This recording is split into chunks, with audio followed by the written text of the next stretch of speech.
Good afternoon. We're back with more Marvel Champions, and today will be Captain America versus Mysterio on Expert difficulty.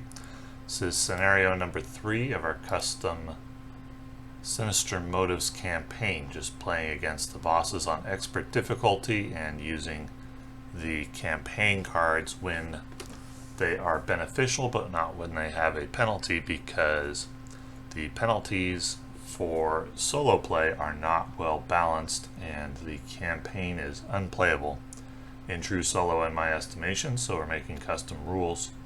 For this particular scenario, the campaign instructions would normally say put the Venom ally card into play under the first player's control. We are going to play with the Venom ally card, but we're going to start with it in the deck rather than under first player's control.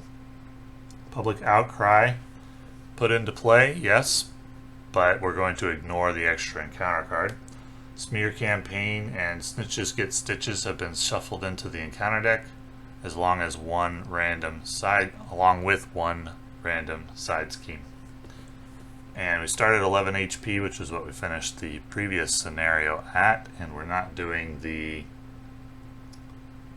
must shuffle the top 2 cards of the encounter deck into their deck. On expert difficulty, as the expert difficulty rules were printed, we would be starting out with 3 encounter cards. 1 for Venom, 1 for Public Outcry, 1 for normal. And that would be the equivalent of like Heroic 2 difficulty for a true solo player, and that is absolutely ridiculous. Mysterio is a pretty unique scenario with the encounter cards randomly popping up out of your deck, which basically just means you then get a random encounter card. I don't know what I was doing there. I forgot for a moment that you draw your hand first and then grab the shield. I like this hand, so I keep it, and then we'll grab the shield. Mysterio is not as difficult as Sandman or Venom were. It is unique, and it is a long fight. You have to take care of the illusions as they come up. And you can have turns with 2 or even 3 encounter cards very easily. If you were playing expert campaign, that could easily balloon up to 5 or 6 encounter cards. So here, there was a moment where I thought, okay, I'm going to stun Mysterio with Heroic Strike, but then I remembered the Shifting Apparition has guard.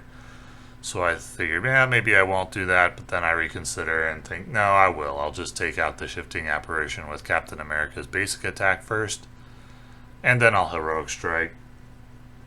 I was originally thinking I would have the Shifting Apparition attack Captain America, and it would die to retaliation damage, which would mean a card is not shuffled into my deck. But I like the play line of attacking with Captain America and then using Heroic Strike, because it uses all the resources efficiently. Cycles through the deck. Generally the best play in Marvel Champions is whatever results in a blank hand. You want to use all the resources that you have each turn and get value for them, if possible.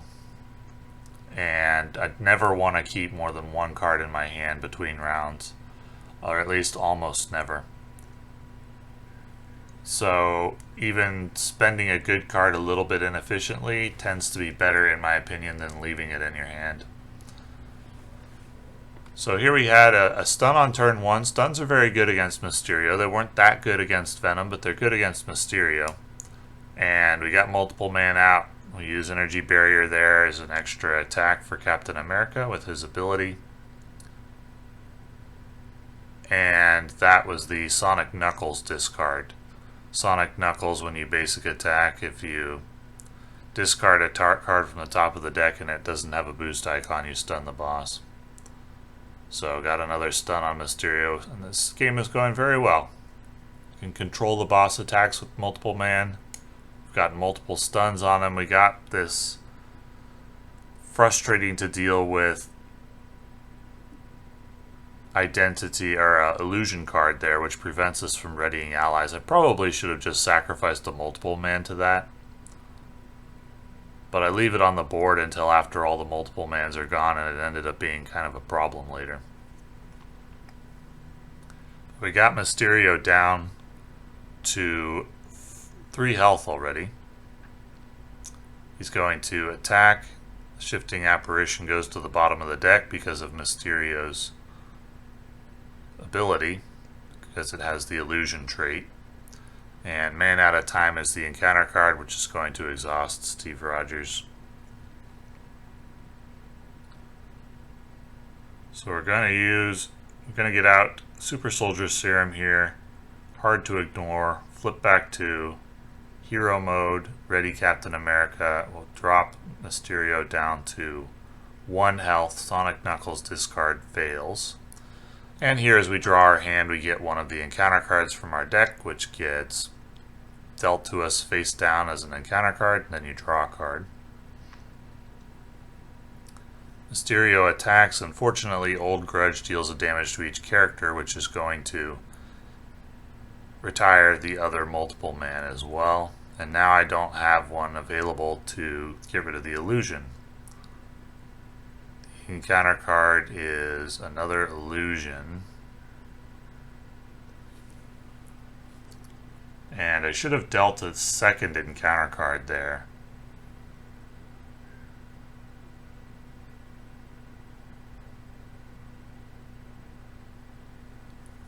And we'll see what that should be.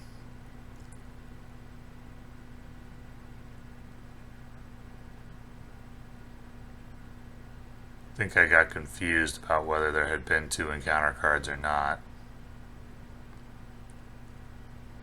Use Luke Cage to put Mysterio into phase 2, but Luke Cage isn't going to be able to ready for a long time unless I want to discard him to get rid of the illusion.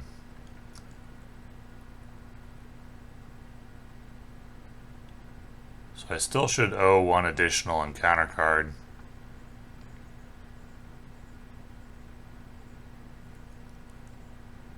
Given the board state, that's not likely to have had any major impact on the game.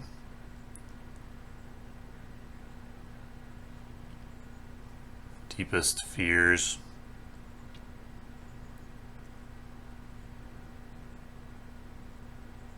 There I got confused about whether I'd already discarded 5 cards or not, and then I looked back and saw, oh, I have actually, so I don't need to do that. Deepest Fears. When revealed, discard from the top of your deck equal to the number of cards in your hand. If at least one identity-specific card was discarded, place 1 threat on the main scheme, or take 1 damage. So if that had been the second encounter card revealed that round, this would not have been impactful at all. 5 discards, 1 identity-specific card, 1 threat, or 1 damage, no problem at all. We could have added 1 threat or 1 damage at any time and had no impact. And discarding 5 cards would just alter the game slightly, but not much. So here, this is a turn with 2 encounter cards. One of them Surges and 2 Evil Doppelganger. And then we have Master Plan adding to the Henchman Heist. I probably won't try to clear Henchman Heist. Mysterio's 15 health. I might even ignore the Evil Doppelganger mostly.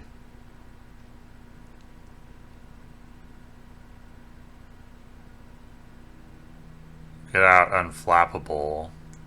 Right now it doesn't get plus any attack. Its attack is based on your identity specific cards, and this hand didn't have any,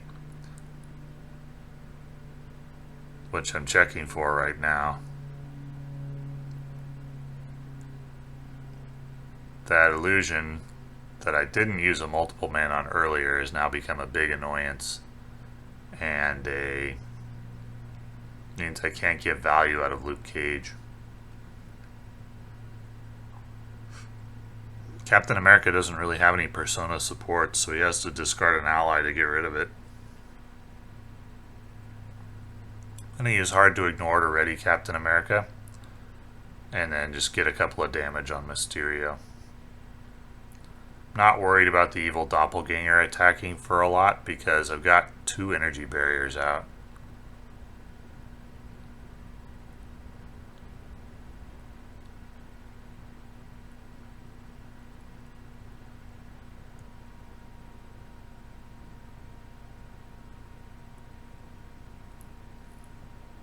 let's see. If an ally is defeated by this attack, it won't be. But that is an illusion card, so it goes on the bottom of my deck. And so that is going to be a successful defense, which should deal 1 damage to Mysterio for the retaliate. And then we get hard to ignore and unflappable. That's going to bring another encounter card in, though, because it's a shifting illusion.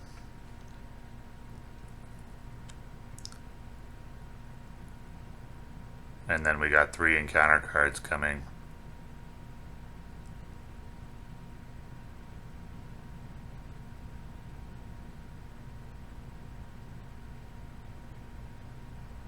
So there I'm just accounting for the damage from the evil doppelganger attack. It's attacking for 3 thanks to the 2 identity specific cards in my hand. And I use energy barrier to reflect that damage back at Mysterio as I'm in burn mode. So here the 2 encounter cards are shifting apparition and the 3rd is assault, which means the hero attacks. That attack is going to be for 2, and I can use the energy barrier to reflect damage back at the shifting apparitions, which deals with them quite well. And then we're into the hero phase with 9 damage remaining on Mysterio. But I can't do that this round. If I'd sacrificed a multiple man earlier in the game, I think I'd have him down to about 4 by now with Luke Cage, and that would be doable this round, but I'm going to use Agent 13 here for 1 damage. We're going to ready up Captain America, deal 2 damage, and then I'm going to eventually decide to discard Agent 13. I forgot to check for a stun there from Sonic Knuckles, but that's alright. And I decided eventually that I'm going to discard Agent 13 to get rid of the illusion finally.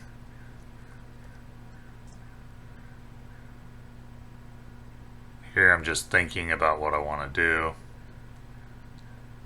I decide eventually I'm not going to flip to Alter Ego. I am going to play Captain America's helmet, and I'm going to discard Agent 13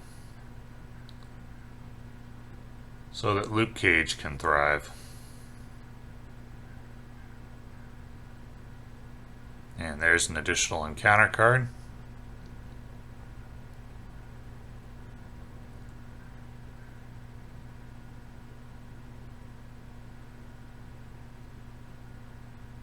Defiance, get rid of the boost card. And that means hard to ignore.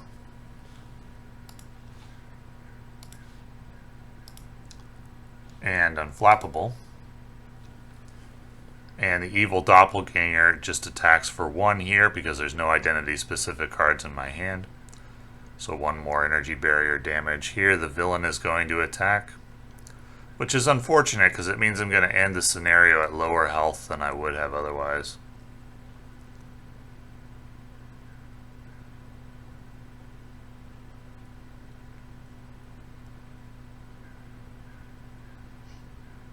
And he takes 1 retaliate damage.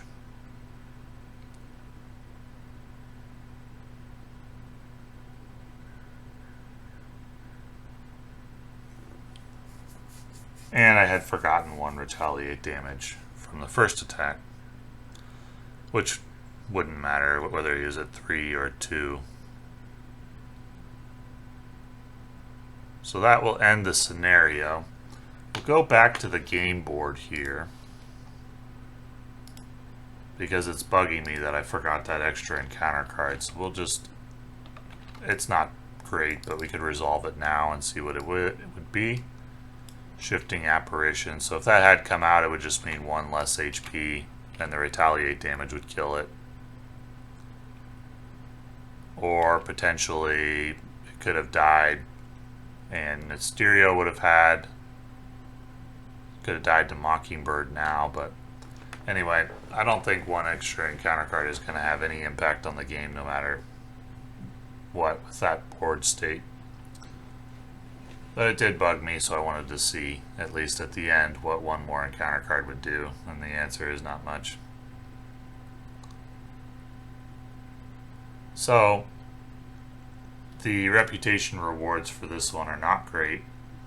Say 5 HP remaining, probably 4 if I account for downside of an encounter card that I forgot.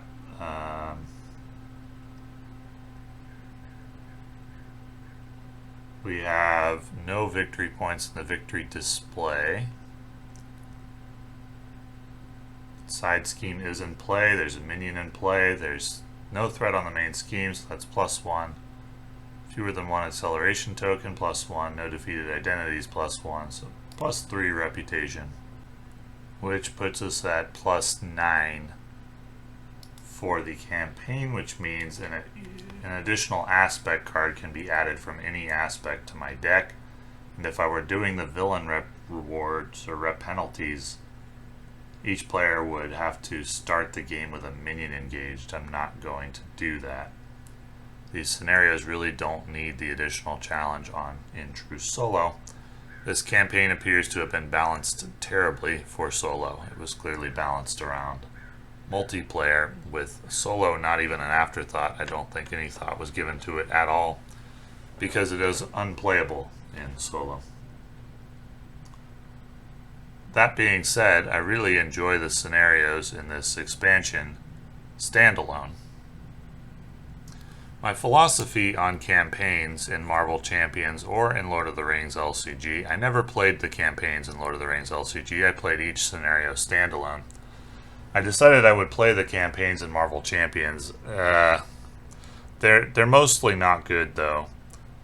At least I wouldn't say they add much, because when you play a campaign, you receive a pretty hefty penalty from the get-go, and that penalty is that you can only play one hero for that campaign. That's a penalty because the scenarios tend to be pretty varied. They present different challenges. And when you're playing single player, or true solo, you only have one hero that you can bring to the fight, and therefore you're not very well set up to deal with a variety of challenges. So only being able to play one hero for an entire campaign is a pretty big penalty. And when campaigns add additional penalties on top, the campaign becomes almost unplayable, because you don't have versatility in solo, which is a huge penalty. So we have to make custom campaigns if a campaign would provide hefty penalties, and two of them haven't. Two of them have been pretty well balanced. Rise of the Red Skull and Mad Titan's Shadow were pretty well balanced for solo. Galaxy's Most Wanted and Sinister Motives have been unplayable, as the rules were printed.